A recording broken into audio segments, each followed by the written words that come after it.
હર્ષવર્ધન સિંહજી, એકવાર દિવ્ય કુમારને લઈ આવો, ગમે તેમ કરીને લઈ આવો.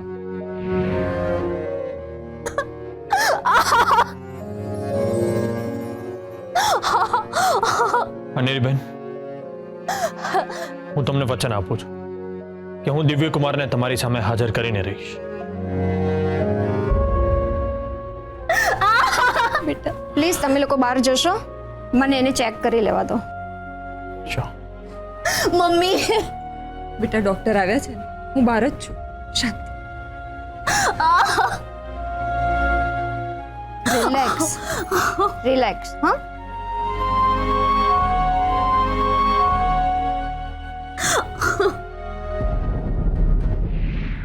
શું કેસર બહુ જતા રહ્યા અને હર્ષવર્ધન એમને રોક્યા પણ નહીં?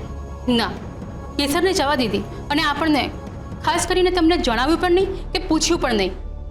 હર્ષવર્ધને આમ કેમ કર્યું હશે? ભગવાન જાણે. મને તો એને હવે કંઈ પૂછવાનું મન જ નથી થતું. પણ હા, એક પ્રશ્નનો જવાબ હું એની પાસેથી ચોક્કસ માંગીશ. મેં તેના વિશે વાત કરી રહ્યા છો? મોટી બેન, મને બધી જ ખબર પડી ગઈ છે. કેસરે તમારી વાત માની લીધી છે.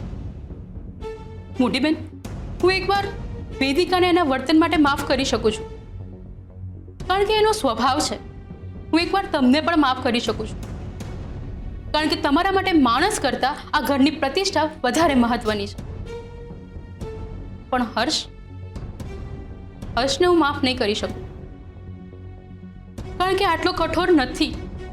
અને આ નિર્ણય માત્ર કેસર એકલીએ નથી લીધો, હર્ષને પૂછીને લીધો છે.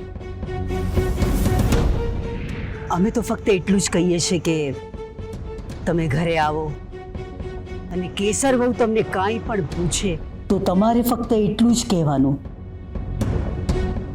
કે બા જેમ કે એમ કરજો. એ ફક્ત તમારી જ વાત માનશે અને તમારી વાત જો એ માની જશે ને તો આપણે આપણી આબરૂને બચાવી શકીશું. આજે એને આવવા દો ઘરે. આ પ્રશ્નનો જવાબ હું એને પૂછીને જ રહીશ. અત્યાર સુધી એણે આ બેબી માસીનો પ્રેમ જોયો છે, પણ હવે એ મારો ગુસ્સો જોશે. બેબી નહીં, બેબી તમે હર્ષવર્ધનને કંઈ કહેશો પણ નહીં અને પૂછશો પણ નહીં. કેમ? કારણ અમે કહીએ છીએ એટલે. સોરી મોટી બેન, આ વખતે હું તમારી કોઈ પણ વાત નહીં માનું. તમારે જે કરવું હોય કરી લો. તમારે મને ઘરથી બહાર નીકળવી હોય તો નીકાળી દો, પણ આ પ્રશ્નનો જવાબ હું એને પૂછીને જ રહીશ. બેબી, તમને હાથ જોડીને વિનંતી કરું છું.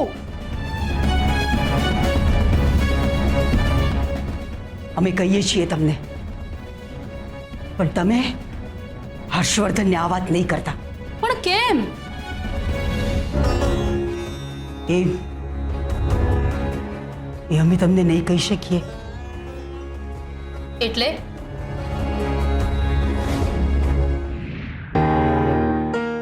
મમ્મી, આવ્યા ડોક્ટર? હજી નથી આવ્યા.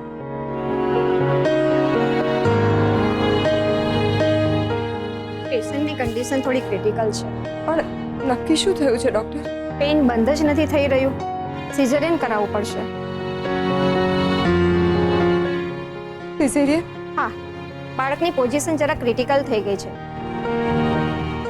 બાળકની નાળ એના ગળાની આસપાસ વીંટળાઈ શકે છે, તો તાત્કાલિક ઓપરેશન કરવું પડશે. હે સોમનાથ દાદા, we will try our level best.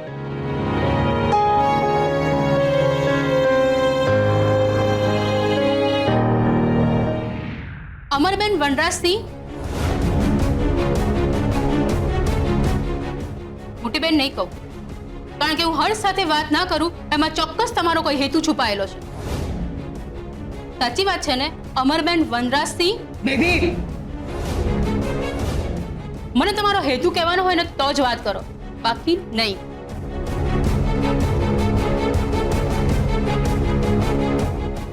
કેસર વહુએ જે નિર્ણય લીધો છે એની હર્ષવર્ધનને ખબર નથી. શું?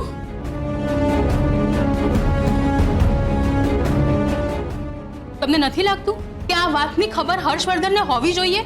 એક વાત યાદ રાખજો બેબી,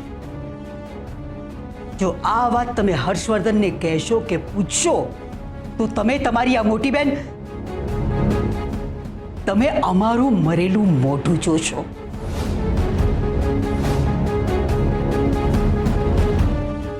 અને તમે અમને બહુ સારી રીતે ઓળખો છો કે અમે જે કહીએ છીએ એ કરીને બતાવીએ છીએ.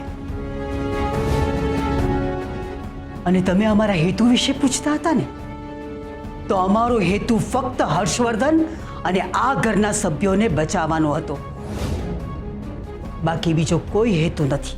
પણ આ પાપ છે. બેબી, તમે અમને કંઈ પણ કહો, અમારું અપમાન કરો, ગાળો દો, પાપી કહો, અમે બધું સહન કરી લઈશું. પણ જો આ ઘરનો નાશ થતો તમારે અટકાવવો હોય ને, તો મહેરબાની કરીને ચૂપ રહેજો, તમારું મોઢું બંધ રાખજો. મોટું બંધ જ તો રાખતી આવીશું, પણ આજે તમે મોટાપણું ગુમાવી બેઠા છો. તમે જે કર્યું છે ને એ પાપ તમારે ભોગવવું પડશે. આ પાપ એક દિવસ તમારી સામે આવીને ઊભું રહેશે અને તમને પ્રશ્ન પૂછશે. ત્યારે શો જવાબ આપવો એ તમે અત્યારથી જ નક્કી કરી રાખજો. ટેન્શન ના લો, બધું ઠીક થઈ જશે. ખબર નહીં શું થવા બેઠું છે. કોણ જાણે કેસરે ક્યાં ગઈ છે. ઘરે ગઈ હોત તો અત્યાર સુધીમાં આવી જાત. Everything is okay doctor? Mister Harshvardhan, બાળકની બચવાની સંભાવના નહીવત છે.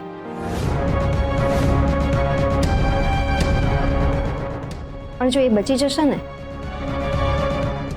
તો આજીવન કોમ્પ્લિકેશન તો રહેશે જ. ડોક્ટર, તમારે જે કરવું એ કરો, તમે સ્પેશિયાલિસ્ટને બોલો, પણ પ્લીઝ અમારું બાળક બચાવી લો. પણ બાળકના પપ્પા અહીંયા હાજર નથી. કેટલીક ફોર્માલિટીઝ પૂરી કરવાની છે એટલે એ એકચ્યુઅલી એ કામમાં ફસાયેલા છે, આવવાના છે હમણાં.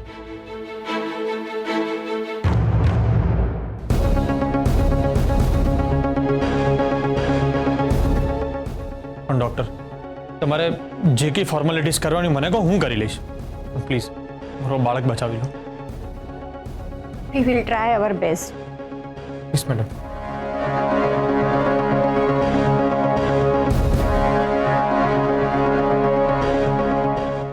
Everything is fine doctor?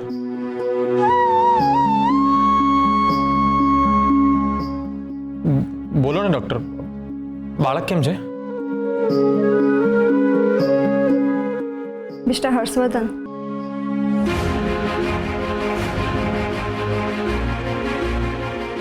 Vote happen? બાળક ઓકે છે ને? I am sorry.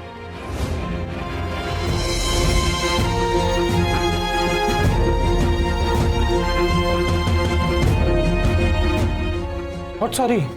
મારે સોરી નથી સાંભળવું. પ્લીઝ તમે કંઈક કરો. Mister Harshvardhan, the baby is not breathing. એ રડતું જ નથી. શું નથી? એમ કેમ નથી રડતું? સિસ્ટર, આ બાળક મારું છે, મને આપી દો પ્લીઝ. અરે પણ અરે મેડમ મેડમ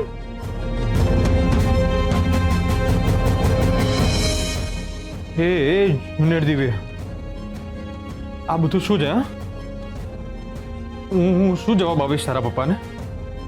અને તું તારી મમ્મી સાથે આવું ના કરી શકે. હા, ચાલ ફટાફટ આંખો ખોલ. હા, એ ફાઇટર,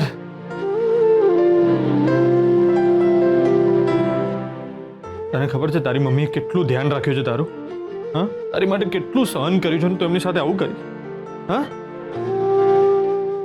હું તને આવું નહીં કરવા દઉં. This is not right. હા, હું તને નહીં કરવા દઉં. તને ખબર છે તારા પપ્પા તારી માટે કેટલી રાતો જાગ્યા છે? હા, તારી માટે તારી મમ્મીનું કેટલું ધ્યાન રાખ્યું છે, તને ખબર છે? હા, એ લોકો કેટલા પ્લાનિંગ કરી રાખે છે, કેટલા સપના જોયા છે. બધા જ સપના તું આવી રીતે ના તોડી શકે. કમ ઓન, આંખો ખોલ. હલો એ ફાઇટર, તને ખબર છે તારા નાની છે ને, એમને તારા માટે નાના નાના મોજા, સ્વેટર, ટોપી બધું જ પોતાના હાથેથી બનાવ્યું છે. બધાએ બહુ તૈયારી કરી છે યાર. પ્લીઝ એકવાર આંખો ખોલ. એ ફાઇટર. મિસ્ટર હર્ષવર્ધન, તમારી જાતને સંભાળો. લાવો, બાળકને આપો. એક મિનિટ ડોક્ટર, હું વાત કરું છું ને એની સાથે, પ્લીઝ. અરે પણ એ કંઈક તો બોલ. એ જુનિયર દિવ્ય, બસ ખાલી આજનો દિવસ રડી લે. પછી છે ને અમે જીવનમાં ક્યારેય તને રડવા નહીં દી. પ્લીઝ ખાલી આજનો દિવસ રડી લે.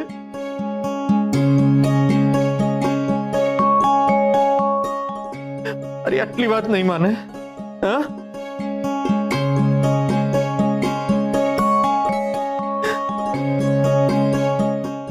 તારા કેસર માસી છે ને એ બહુ જ મસ્ત ટોક કરે છે. એ તને શીખવાડશે. મેં તો બહુ જ પ્રયત્નો કર્યા પણ હું તો ક્યારેય ના શીખી શક્યો. પણ તું તો સ્માર્ટ છે ને. હા, તું છે ને ટોક શીખી લેજે અને પછી મને કરતા શીખવાડજે. પછી આપણે બંને કેસર માસીને ઠેંગો બતાવીશું. આપણે બંને છે ને સાથે ટોક કરીશું, કેસર માસી કરતા પણ સરસ. હે ને? બસ એકવાર રડી લે, એકવાર રડી લે ફાઇટર. એ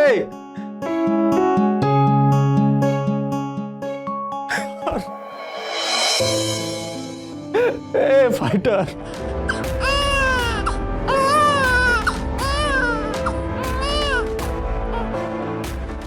મિરેકલ સિસ્ટર, ઇમિડિયેટલી બાળકને આઈસીયુમાં શિફ્ટ કરો.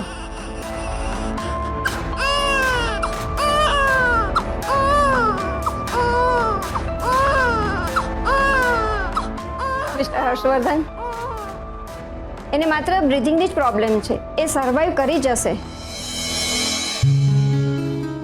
તમે બહાર રાહ જુઓ અને જરાય ચિંતા નહીં કરતા. Thank you. અરે મમ્મી, આ શું કરો છો? ઉભા થાઓ. એ આપણા પરિવારનો બાળક એમ કેમ જતું રહે? હર્ષવર્ધનસિંહજી, તમે ભગવાન થઈને આવ્યા. ઉભા થાઓ. અને હવે રડવાનું બંધ કરો. ઘે રડવા લાગ્યું છે. ને છે ને મેં એને કહી દીધું છે કે બસ ખાલી આજનો દિવસ રડી લે, પછી તને ક્યારેય નહીં રડવા દઈએ. કોંગ્રેચ્યુલેશન્સ, દીકરી છે. મને આપશો?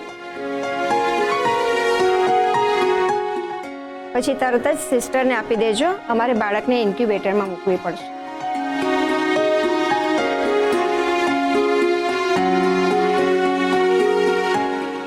જુઓ કેવી ઢીંગલી જેવી લાગે છે મારી ચીડકી.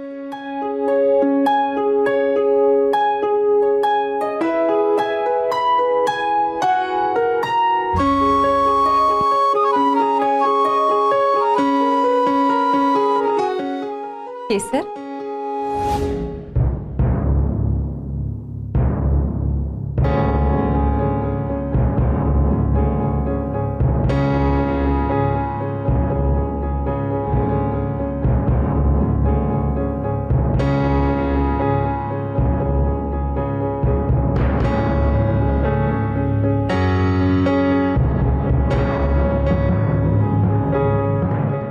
કોંગ્રેચ્યુલેશન, દીકરી થઈ છે.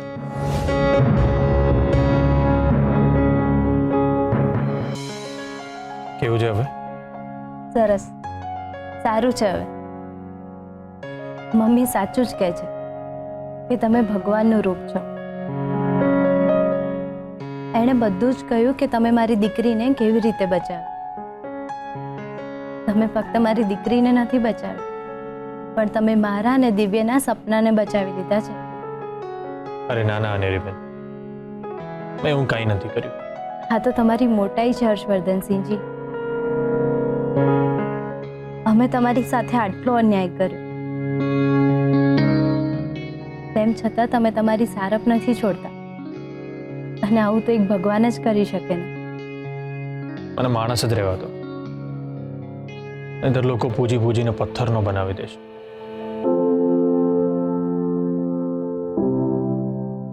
Anyways, take care. અને મેં જે તમને વચન આપ્યું હતું હું પૂરું કરીશ જ. હું દિવ્યકુમારને તમારી સામે હાજર કરીશ.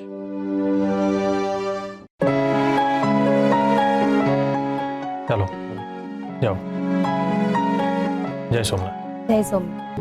તમે અનેરી દીદીના બાળકને બચાવી લીધું. તમારો આ ઉપકારનું જીવનભર નહીં ભૂલું. જો તમને બાળકો માટે આટલું પ્રેમ છે તો પછી આપણા બાળકને કેમ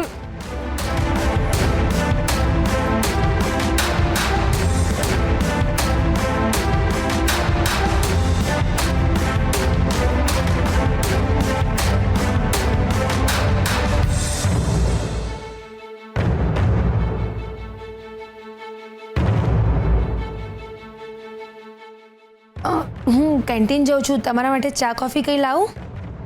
ના,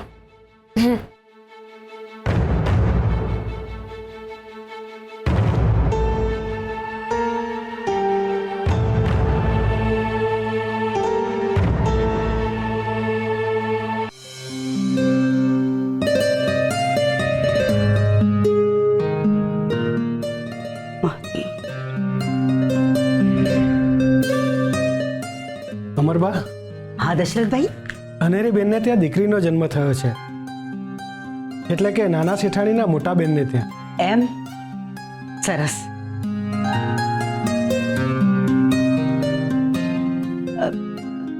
કેસર બહુને સમાચાર આપ્યા?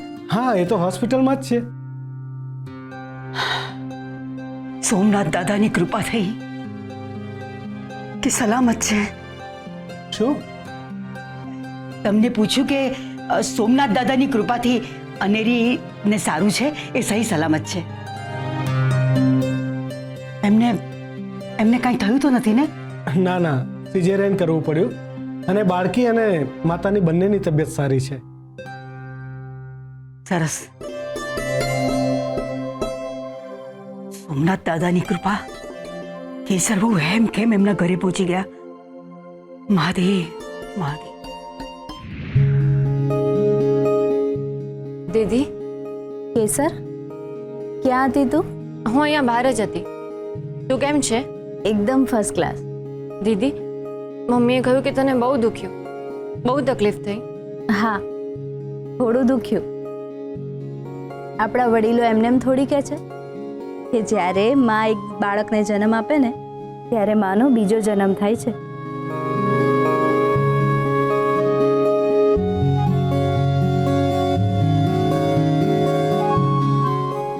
શું વિચારે છે? આ તો જો એવી ફૂલ જેવી કોમળ છે ને,